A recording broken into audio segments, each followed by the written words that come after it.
Perek base. We're holding on Omud Shtemas in the printed sefer, and we're holding just over halfway down the Omud. And today, this year is taking place on Oil Tes Zion Tavis Tovshin on Tuesday afternoon. Oil Tes Zion Tavis Tovshin Iron Base. Right, so we saw the whole wondrous marshal that the Alter Rebbe developed to show how that even though there are tremendous differences in the Shomers, and from both in a general way and in a specific generation, at any given time, there are all different levels it would appear in the Shomers, higher and lower. Nonetheless, that's not a steer to the fact, it's a contradiction, the fact that they all derive from one essential source, which is Lamaila mi Shtalshalos Oilamas, Lamaila in Chokma Eloah Dachilas, and how Chokma Eloah is miyuchad, the Tatlas Ayichud, with Hashem himself. And that's the mashal that the Alter Rebbe brought was the tipper of the father that's nimshah to give birth to the son in the womb of the mother. And we saw that through the staying in the womb the necessary amount of time to develop the embryo, then the tipper undergoes a whole series of tremendous changes and alterations through the staying and being delayed, as it were, inside the womb of the mother.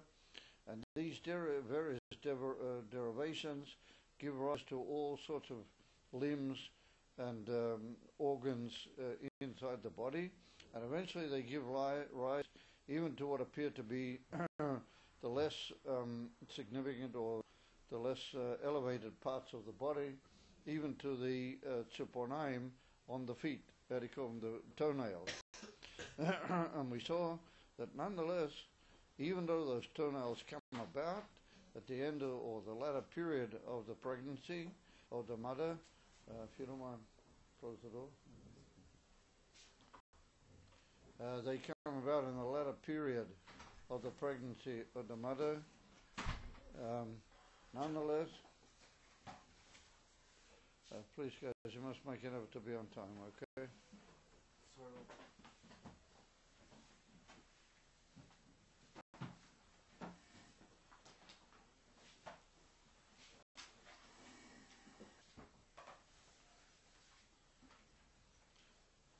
And through that period of pregnancy, they undergo all these changes. Nonetheless, even the lower levels which come about can, for example, the dogma we bring of the toenails, even they, nonetheless, even when they come about and they develop and they go down the bodily eyes out into that state, nonetheless, we said that they're still connected with not only connected, but also united, v'yichud nifla v'otzum, with a tremendous and wondrous unity in the mahus v'atzmus, in the very essence and the actual makeup of what they were originally, which was the actual tippa itself, which means that it's the tippa itself which has undergone all these alterations and derivations without losing what it was originally, and without having in the midst a whole hierarchy of different things which have developed out of it. And so what was just to spend a minute, this concept of the fingernails in the embryo still being bound up with a tremendous yichud and a wondrous unity with the mahus arishim, which are the tippas ha'av. We could say that originally how the tippas ha'av in the moyach, on the part of the father, is a spiritual power. It's not a physical entity, no, it's a very remarkably special and type of spiritual power and capacity in the Mechadiah. Because if it was a physical thing, then the brain would be lacking. If a certain amount of it was nimshach, it would cause a certain lacking in the brain, at least in a minor way. But that doesn't happen, which means that what happens is, to make the marshal more precise with the thing that we're comparing it to, is that the physical aspect of that must develop and come about in the spiritual through the derivation down, which means that the derivation down through the various parts of the body and through the chut hasheder that's put in certain places, through the spine bone, and eventually it enters wherever it enters. I'm not familiar with all that part of it. The change is a very profound change, because it's a change from spirituality into what is a form of physicality, which is a very profound change. And yet, nonetheless, we have to say that what actually carries out the whole minor inner creative process on the part of the tipper, because it's like form of creative activity which the tipper carries about or carries out, is the spiritual power that was there originally in the brain, and which was the real mahus and atmos harishan. That was the real original power that was there. And therefore, since the whole Indian is a ruchniistic, it's a spiritual power, and the link up is essentially with a spiritual power. That's why the Alter Rebbe uses the expression that it's still bound up to the atmos mahus harishan, the tremendous, because spirituality doesn't really move from where it's not really shy of mokim and zman, that place and time in spirituality. And what really happens is that nothing really moves from a place, and yet it does. It sort of produces all this unbelievable development, and it does actually go down and become what it becomes.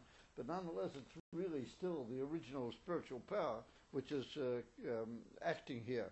And like we pointed out, the Gemara says,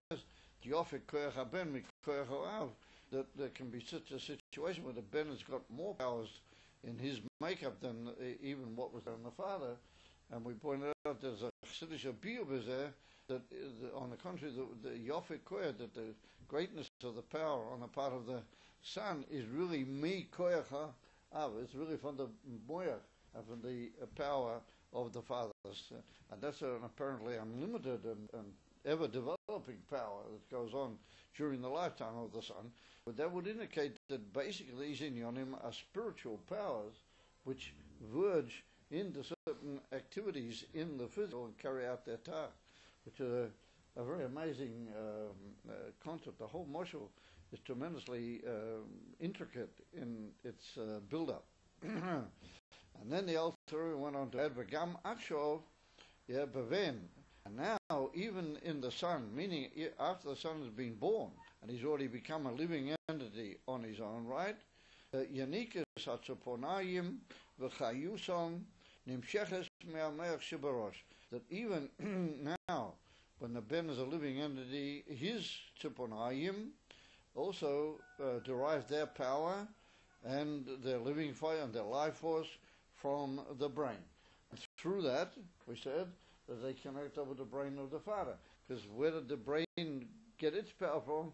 It got from the tip of the father. So according to the tziponayim in the born-out son, the toenails are linked to his brain, and through that they're linked to the brain of the father. And literally, that original tipper, which was the tipper of the father, is acting now through him, albeit he may be a separate entity. And therefore, the Alter Rebbe brought a proof for the whole concept of the connection between the toenails and brain from the Gemara, which says that the white part given by the father in the birth of the son, the white aspect given by the father, includes this whole Indian of giving birth to the brain, to the bones, and to the tzoponayim. Now, the bones are a very essential part of the body, and they're a very powerful piece of the makeup of the whole body, and one could really spend quite a bit of time talking about them. The Atzomas of Loshen Atzmas being the essential, and the definitional makeup or essentiality of something, and your brains are called Atzomas, which is really a form of the word, it's not a form, but it's a certain trace of the word Atzmas, and therefore your essence is very much your bones, and if anything interferes with the makeup of your bones, you can be very disabled by that. Anyway, that all comes from the Father, and his brain connects with the brain of the Son, and through that gives rise to the Tziponaim, just like he gave rise to the Tziponaim of the Son when he was actually inside the womb. So we see then that the raya we bring from the Gemara to establish the connection between the brain and the toenails is really going back to our original story of how the child was in the womb. So it comes out that even though he's already become separate and he's been born out as an entity, he's still linked up with the brain of the father. Now the truth of the matter is, if you look in the Gemara there in Daf Lamed Aleph, in Masechta Nida, the Gemara says Mefurish there, that the Gemara says that the loiven of the father not only gives rise to the atomis and the tziponayim, but at least in the girsa that we have in front of us in the Gemara, it's written that he also gives rise to the brain of the child. So in other words, Kunta is that the brain of the child is the first thing that forms from the brain of the father, and then later when he's born, that brain gives rise to his tziponayim, because they were originally given rise by the father's tziponayim when he was an embryo in the womb. It's all one long continuous process. Like we pointed out, that from that it follows the amazing concept that not only yofi koyach haben mi koyach ha'av, but that literally you are still, whoever gave birth to you, you still are him to a certain extent, even after you've been born and even after you've lived X number of years in this life.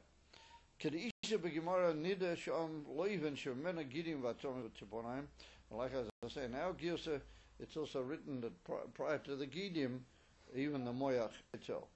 Now he brings the Alter Rebbe another proof to show us that the brain has a connection with the Tziponayim.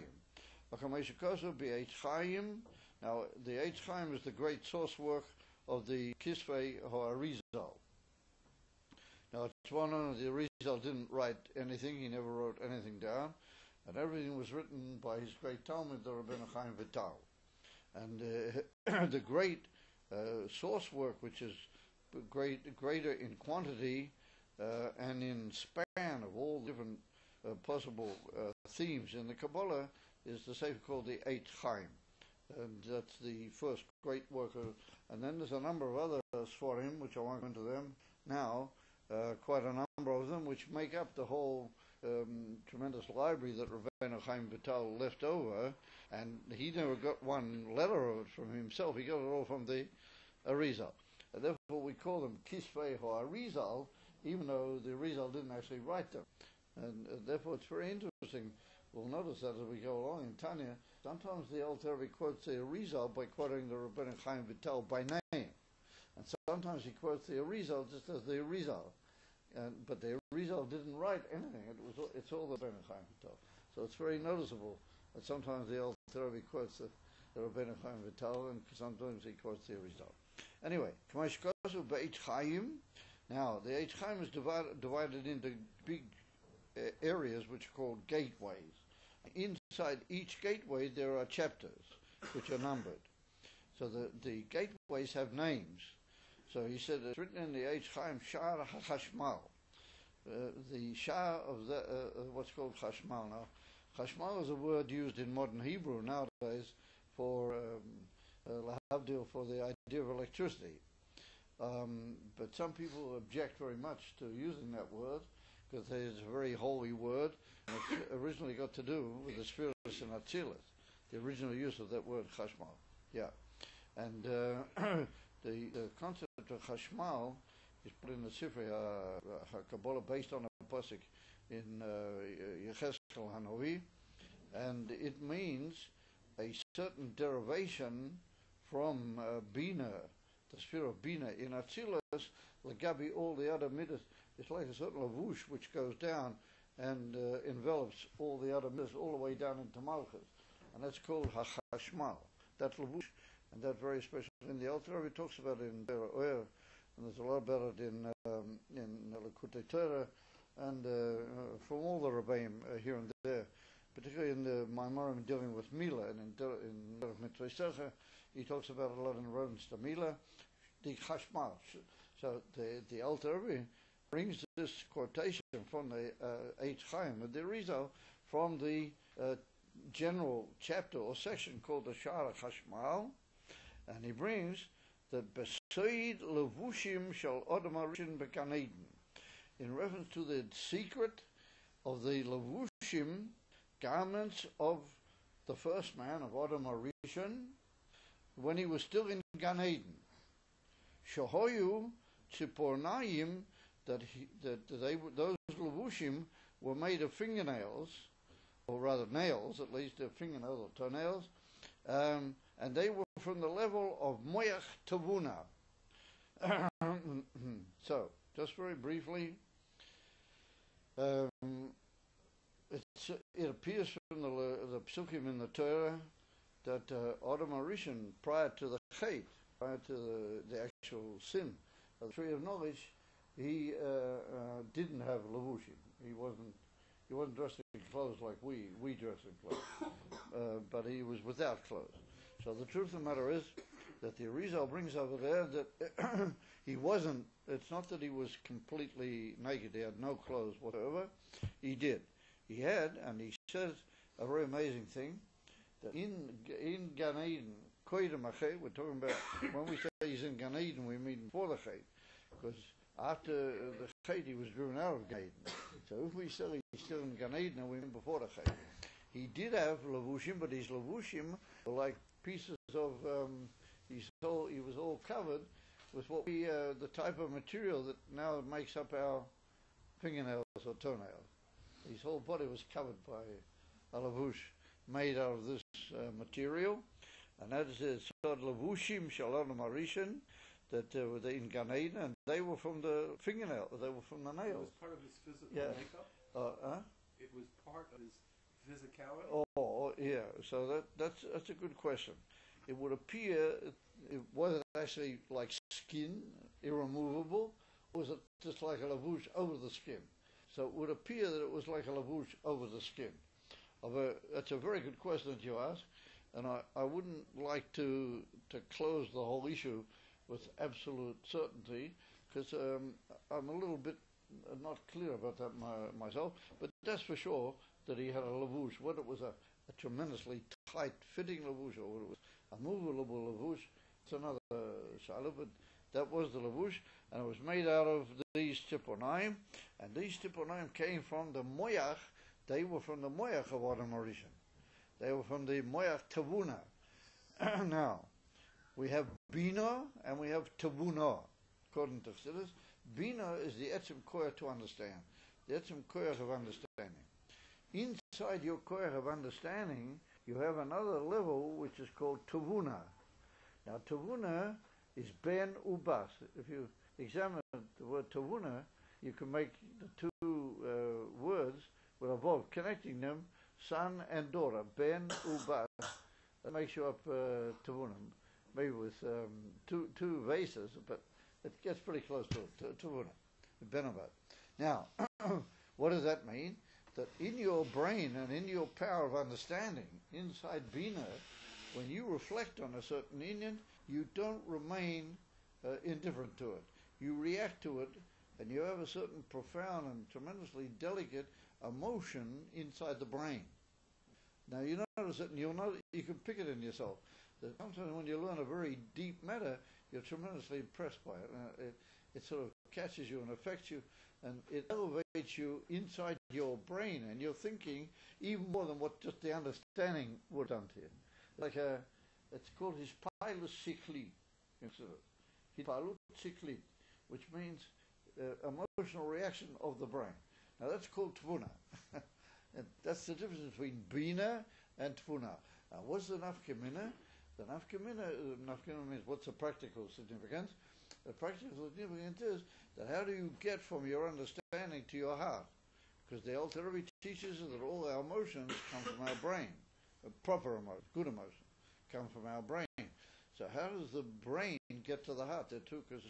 So there's this level of tavuna. The brain produces like a type of emotional reaction inside itself. That makes it possible for it to go down and talk to the heart. And that activity on the part of the brain is not called bina, but it's called tavuna. Al Kaponim, since the tziponayim had to become like, how do you call it, garments all over the Adam, so therefore they had to go through tavuna, because tavuna is that part of the brain which starts coming downwards, starts making hashpah. So by him, it made hashpah onto the whole body, and it produced this inyavanolution. So you might say, well, wait a minute, sort of make up your mind. If we're going to say that Adam Arushim was without levushim in Gan Eden, what do you need to say he had these levushim? So either say he was without levushim, or say that he had levushim, a sort of armor made out of these fingernails. So the answer is given over there in the Arizal and in other places. It's given that a great person like Adam Arishan, and unfortunately that's what actually happened in the end, and where anything great is happening, the Chitzonium want to get at it. And there were Chitzonium. And the odd thing is that those Chitzonium were meant to be at the bottom of the whole creation, and they were meant to be like guarders to a certain extent. The divine earth shouldn't go any further. That Hashem wanted that as far as should go and should go no further. But somehow or another, these Chitzonium got wind of what a Mauritian, there was a certain anxiety on their part to try and get at him. And the same with the Beis Hamikdash. It's brought down in the Gemara that Ayin Hora, Rahman in the Tlan, was what brought to the destruction, that, how do you call it, the Satan, Rahman in the Tlan, put his eye like Ayin Hora on the Beis Hamikdash. It was how do you call it? It was so unbelievably majestic and beautiful, the Beis Hamikdash, and in Kedusha, of course, the opposite side kind of left. So that's what happened, according to some explanation, and it's a little apparent like that in the Arizal, that what happened with Adam Arishan, he was such an amazing character that he needed to be guarded from these tziponayim, from these chitonium, how do you call it, from the clippers. And what guarded him were these fingernails. And therefore it's brought down in Sforim, people say, what do you have fingernails for? That your fingernails protect you from the clippers. That the clippers might want to get at you, that your fingernails protect you and duck you through. And therefore it's written that you shouldn't have long fingernails. If your fingernails go beyond the level of your finger and they go out long, then they become a place where for example, the Rabbi Tzemach Tzaddik brings it in Derech Mitzvah when I get to Natilas Yadayim. They didn't know that if you have a long fingernail, you get dirt there, then that's what's called an interruption between your hand and the water. That's what's called a chatzita. That's why you have to cut your fingernails and keep them clean before you make Natilas Yadayim. If your fingernails are long, then they let in the how do you call it, the unique chitonia. Therefore, it's written every Erev Shabbos, you should try and cut off your this, and then your fingernails are like a protecting power. They as it were, act as a shield against the clippers getting at you. That's what it's written. Over Shabbos, the fingernails have an aliyah. They become like a inyan in Kedusha, and that's why on Motzei Shabbos by Havdalah we look at the fingernails, because we're literally examining them to watch how they're going to go back down into the water and take a more simple task. And as a inyan to look at them, that gives you a certain power. It gives them a certain power to carry out their task properly. They should be lit up by the Havdalah candle, and a whole big thing. So much Shabbos people look at their fingernails. You should do it. It's a proper thing, but you shouldn't look with your thumb. You must cover your thumb. Your thumb is unfortunately a little bit of a heavy brew, but no, so the Tiponayim, they have a very important function. And by Adam Rishon, the whole of him needed protection from the clippers, and that's what he writes over there. The original, that's what the Tiponayim were doing. Where did they come from, the Tiponayim? Well, they came from the brain of Adam Rishon. Yeah, they came from Moach to Vuna. So we see that that's a raya al pi Kabbalah, al pi Pnimius. The Alter brings a raya that the Tiponayim and the brain have a connection. It's not just al pi Nigla, but mamish al pi Kabbalah. There's a intimate connection between the Tiponayim and the brain, and it's in the individual like that, but it goes back to and links him back to the brain, which was only brought about by the brain of his father. We could suggest that with that the Alter Rebbe is indicating to us you must never see any part of your body or any part or any inyan that Hashem made. You must never misinterpret the point and the purpose that there is, that everything Hashem made, He made it in the most wondrous possible way. And that the way it was by Adam Rishon, his whole body was made up of these, covered by these inyanim, and they had a very holy role to protect him and to, as it were, make sure that he stayed in the realm of Kedusha. And remember, if you have clean fingernails and well properly cut fingernails, they protect you. That's a very amazing concept. And therefore, I don't know if you ever heard. Well, you guys don't talk Yiddish as yet. But there's an old saying in Yiddish: if somebody says something unpleasant or he does something not nice to other people, then you say that we all should go around cutting our fingernails. The saying in Yiddish. We have to go cut our fingernails, meaning that if there was a thing like that could happen, it's a sign that our fingernails are leading to the clippers. And therefore, if you want to hurt somebody, you can scratch him with chas v'sholom, with fingernails. It's also, you say, steck him with the nagel in Yiddish. It also means that the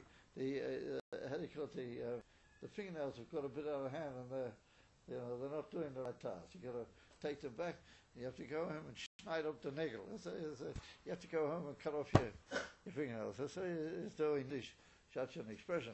Upon him, we see then the importance and the function of the fingernails, and they are united with the brain, and don't, under any circumstances, underestimate even your toenails.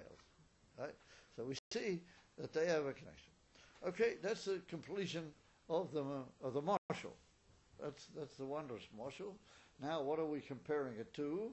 Well, that's called the nimshal. V'kocha mamish kavichol. So much exactly like this, mamish, exactly this way, as it were. B'sherish kol hanefesh ruach and neshama, in the source of all the levels of nefesh, ruach, and neshama, shall klolos Yisrael. Lamaila, the source of all the three levels in the revealed part of the soul of all the Jewish people, how it is Lamaila, Biridose mi madrega la madrega, and it's going down, meaning the very source itself goes down, just like how the tipper does. Biridose mi madrega la madrega, alidei hishtaushelas oilamas, atzilas bria yitzira asiya. That's that abbreviation. That the Chokma Eloah, which is the Sherish of all the Neshamas out is Lamaila, it goes down through Hishtalshalas. Now, Hishtalshalas is an idea of what we call chain descent. In other words, the word Hishtalshalas is from the word Shalshelas. And Shalshelas means a chain.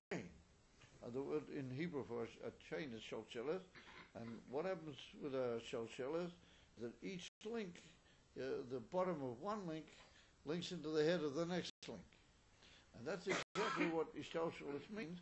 It means gradated descents from higher levels to lower levels, where the higher level gives rise to a certain function of its own, and that brings about almost automatically the lower madrega. And then the lower Madrega becomes the head of the next Madrega underneath it, and it links into it, and it gives forth its own inyanim, and then it becomes like the head to the lower Madrega under that, and each one of them goes, and they each have what we call a yaniko, a nurturement one from the other, so it all goes down. So that's called ishtalshalas or ilamas. So he said the neshamas, they also enter this ishtalshal. They all begin in shirish chokma iloah lamaila, and they come down through the union of ishtalshal. Now, ishtalshalas is understood that it's a change each time. There's a certain, what you might call, going down, derivation downwards, more into what we call hakshoma, more into like coarseness of the thing as it goes down through all these multifarious levels of shalshal. So that's in effect what happens to the neshama. As it goes down, it becomes more shaykh to the lower worlds, and eventually becomes shaykh even to enter a body here, lamata. So that's what the Alter Rebbe now says, that it goes down through the ishtalshalas of all the elamas, Achilas, Bria, Yetzira, and Asiya. Now, Achilas is the world of unity with the Eivisha, connected with Hashem. Achilas Miloshan Eitzel, what Eitzel means near, and that's the world of Elikus. Bria, Yetzira, Asiya, they are the created worlds. They are created Yesh Me'ayin from Achilas. They are not Elikus, they are already Nivroim, they're already created beings. And those are the four Olamas, Achilas, Bria, Yetzira. Meaning that even in Achilas, where Chokmah is, because we said Chokmah is Ilo is Hu v'Chokmah Echad, that's one with the Eivish Mamish, that's Elikus. Even within Achilas, there's a certain derivation downwards through all the other spheres. And the Alter Rebbe said that's also evolved later in the Geras HaKodesh. He said that's also Iliva Olo, and that goes down into Malchus, and then from Malchus there's a very severe Iliva Olo, which is like Yesh Mi'ayin. Now that needs a big long beer, but anyway, that's the way it is. And then it goes down through Ishtalshus from all the other elements, until it eventually is able to enter a body down here. He said, where does all that begin? May Chokmah is body. It all begins in Chokmah, and yet nonetheless, it eventually becomes a divine influence which is able to affect and give rise even to the Olam Ha'asiyah Lamata, even to Olam Ha'asiyah Hagashmiya. So he said, Mechokmas is Barak Kiddiksiv, like we already brought this pasuk in the Hagua, it's a pasuk in Tehillim, Kulam Bechokma Osiso. In other words, that you did everything with Chokmah. Pirush, that everything that you did started with Chokmah. Kulam b'Chokmah Asisa. Now, Asisa can be referring to Elam Asiyah, to the actual action here, Lamata. That's unbelievably distant from Chokmah. But nonetheless, it's called Kulam b'Chokmah Asisa, because it all began in Chokmah. And it's a whole series of interrelated derivational levels going down. And therefore, even where you say Asisa, it's still somewhere or another connected with Chokmah, and it can be called as if you made it through Chokmah, meaning that Chokmah is like the tremendous influential, ever-acting influential force here. So we see then that similar to the Tippa, in the same way, the Neshama undergoes this derivation. Lamata, Kulam b'Chokmah, Asisa, Misavu Mimenu, they've come into being Nefesh, Ruach, and Neshama, the three levels of the souls of Nefesh, Ruach, and Neshama, Shal Ame Ha'oretz, even the people that are very simple people, they don't have any comparable level of spirituality with the learned people, with the great people. They're called Ame Ha'oretz, and even lower than that, Pechusei Ha'erech. People have very, very little open value. Pechusei Ha'erech means people, how to call it, I think there's some expression in English, I've forgotten, how to call it, the low down ones, the ones who are sort of held to be down a bit. The simple and very unconnected people with the ways of Torah and mitzvahs. So he said, even those people also come about originally from Chokmah. Just like the Tippa went all the way down, So the neshama goes down and down and down from Chokhmah Datzilus in a similar way. Ve'im kol zeh, and notwithstanding all this, Oidena Keshures, or these low levels of the neshamas down here, the Amaoret and the Pechusei Ha'erech, are still bound up. Umiyuchodes, Beyichud Nifla V'otzum, the same language that's used in the Moshel, with a wondrous unity and a tremendous unity in their Mahus V'atzmus Harishon, in their original actual reality of what they really were, but Mahusam V'atzmusam Harishon, Shehi Hamshachas Chokma I La. Well, that's the derivation of the Indian of Chokmela. Now, he puts in the word Hamshocha, the author. Before he just said it all starts from Chokmela. Now he says Hamshochas Chokmela. So we could just with that he's hinting the Chokmela is not just a how do you call it, a waiting thing that waits up there and just lets everything come out. It derives itself down, as it were. Chokmela busies itself with this whole process and becomes part of it, which means that even when you're down here, you're really Chokmela. Arishin shehi hamshachas Chokmela ki yanikes v'chayes nefesh ruach and neshama, because the power and the nurturement, the life force of the naran nefesh ruach neshama, of the simple people she'amei ha'oretz, hu mi nefesh ruach neshama shel hatzadikim ve'achachomim roish b'nei Yisrael shebetayram. In other words, now the elder is putting something that's a tricky one. He said, how is it we can say that you're linked up with Chokmela, you're all the way down here, and we say, no, you're just a derivation of Chokmela. He said, if you're an Amaros and a Pechusei Ha'orech, with all modesty, I think that's probably what we have to consider ourselves. Yeah, we're all down here. How do we have a connection with Chokmela? Chokmela goes all the way down to me. Even Chokmela involves me. He said, oh, you want to know how it works? He said, it works through the tzaddik in the generation. If you have a kesher with the tzaddik and with the chachomim, amitiim, in the generation, then you make your kesher with chokmah. So we're going to see that there's an amazing slight development in the argument which has occurred here, which means that, as we say, to use an expression in Yiddish, you have to have a Rebbe, you understand? You have to be, not only have a Rebbe, but you got to be connected with him. And through being connected with him, so then he connects you up with the Mahus, V'achmas Harishon, Hamshochas Chokmah Iloah. Can you hear? Right. Okay. Isn't that more, isn't that like that